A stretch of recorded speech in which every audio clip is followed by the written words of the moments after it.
everyone, and welcome back to this week's episode of Dance Thrive Support Network. I'm Marielle, and today I'm here with Miss Potter, my ballet teacher. Hello. Thank you so much for coming on.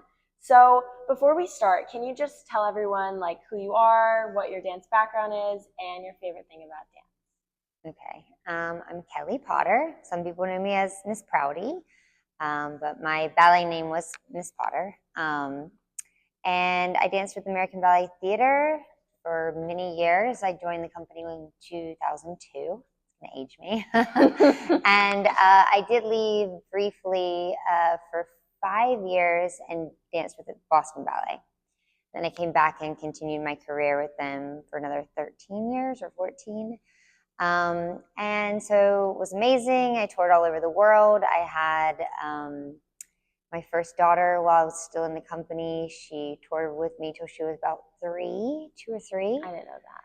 Yeah, and then that got really difficult. I decided to retire after a 6-week tour to Singapore, Hong Kong, and Taiwan. So 6 weeks without her, and it was really hard on me and my husband and her. And so I just kind of felt like it wasn't really fair, and it was hard, not the same after you have a kid too. So retired, and luckily this job sort of opened up for me. I was running the American Ballet Theater apprenticeship program prior to that and teaching the School of American Ballet for many years while I was dancing and then after. And I was Alexei Romansky's sort of I wouldn't say right-hand man, but I helped him stage some of his ballet. So I'd gone to Washington Ballet and helped set Harlequinade, and I was sort of doing a lot of stuff. But when this job opened up, I sort of felt like it was really what I needed, and it was security. And so I don't know if you guys know, but it's really hard to become a teacher when you haven't gone to college. Yeah. So I was really happy because they basically said, you can have this job, but you have to get your license. So as I was working here, I was taking college courses, and now I'm a New York State certified teacher. So when did you realize that you wanted to dance professionally? So I was very fortunate. Much like LaGuardia High School, I went to a school called North Carolina School of the Arts. Basically, when I was in 3rd grade, they came into our school and they did an audition for kids for an after-school program to promote ballet within the community. And they selected me at a gym class. They basically just had us point our toes, do splits, do some skips across the floor. And they picked, I think, 20 of us, and we were selected to be in this after-school program at North Carolina School of the Arts. So I was part of that program. They taught ballet and modern from 3rd grade until 7th grade. And then in 8th grade, I was accepted into the school for ballet. They only took 8 of us, so there's 8 8th graders for ballet. And so North Carolina School of the Arts has a ballet program and a modern program. So you don't go for both like they do at LaGuardia. You primarily do ballet or you primarily do modern. The North Carolina School of the Arts really pushes you to be a professional dancer. I auditioned for NYU, Juilliard, Marymount, a bunch of schools in North Carolina. I got full scholarship to NYU Tisch program. Wow. And I was on the fence if I wanted to do that. In collaboration with American Ballet Theater's second company. They came to North Carolina School of the Arts and they did a piece with us, with the senior class. And when they came to do that, John Meehan, who was the director of ABT Studio Company, said, I want you to join the company. Funny story, I was doing that, and then they called me that summer and said, unfortunately, we have to take away your contract. I had decided I was going to NYU. That's what I was going to do. And then I was going to pursue Broadway. I always loved theater and Broadway. That was really what I always actually thought I would pursue. So I was there touring the campus with my mom, the director of studio company or the company. And they said, somebody's gotten injured. They can't take their contract. Would you be interested in coming? What is your funniest fail from performing? I was known to fall a lot. I fell in a lot of performances, especially when my parents came to see me. I don't know what it was. Every time they came, I would fall. I had to run and do a lift onto a guy's shoulder. As I was like running to him and I turned, he came down forward and my hand like went into his nose and completely broke his nose. Like, because you were moving fast. it was moving really fast, and like as I turned, it just like hit it, and like blood went like everywhere. And I like got up there, but I didn't even really know. I was just kind of like doing my like thing, like up on his shoulder. And when he like put me down, I was like, oh my gosh, it was just like pouring blood.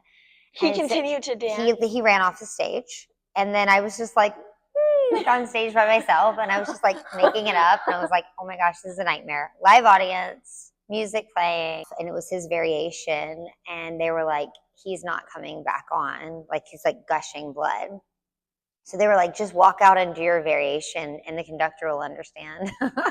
So I was like shaking. There was like a really long pause. I like ran to stage left.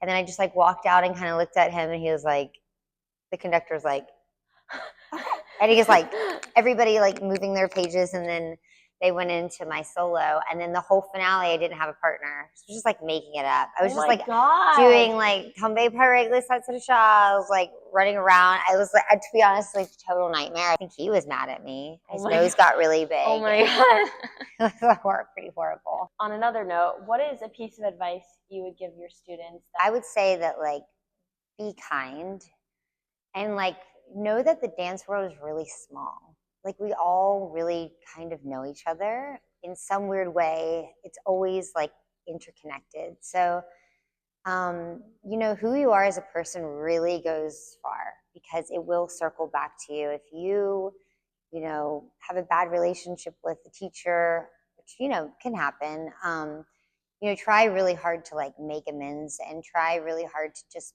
be really like diligent with who you work with, and even the people in the studio with you, like the other fellow dancers, because nobody really wants to work with someone who's difficult or not nice, who other people don't want to work with. Right. Really just keep believing in yourself, because there's going to be times where you feel sort of like this is hopeless. And I mean, I definitely had times where I was like, what am I doing? Like, I took a whole, like almost a whole year off, where it was like a bartender at Blondie's on 79th in Amsterdam, and I was like going to pursue Broadway, and I was doing all those like Broadway auditions and Rockette auditions, and I took a year off from ballet for a while, and like I definitely had a moment of like, is this gonna work? Like, what am I doing? Should I just like go back to college, or should I just move home back to North Carolina and like, you know, get married or something? I don't know. I just like take a different route.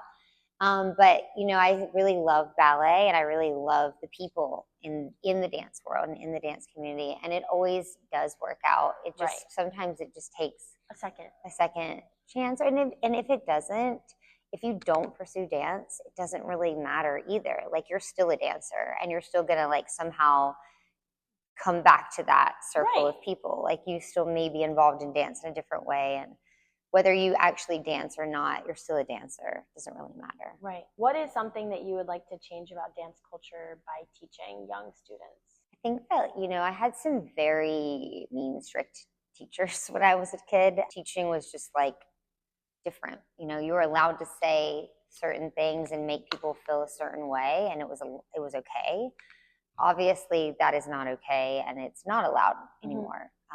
Where it is, but it shouldn't be. Right. I think that words matter, and they really can like be really detrimental to somebody's psychiatric, you know, how they feel about themselves, or how they approach life.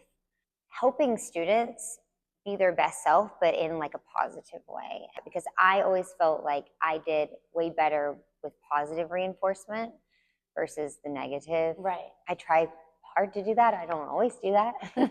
Should do better at that, actually, but that would be it. And like, ballet is changing. I mean, look, it's 2024. Like, we have to like change the way we see ballet and the way that it fits into our new life and our normal, because it doesn't need to be the way it used to be. Right. Thank you so much for coming on, Miss Potter. Thank you. Thank you guys so much for watching, and we hope you have a great week. See you next week. Have a good summer.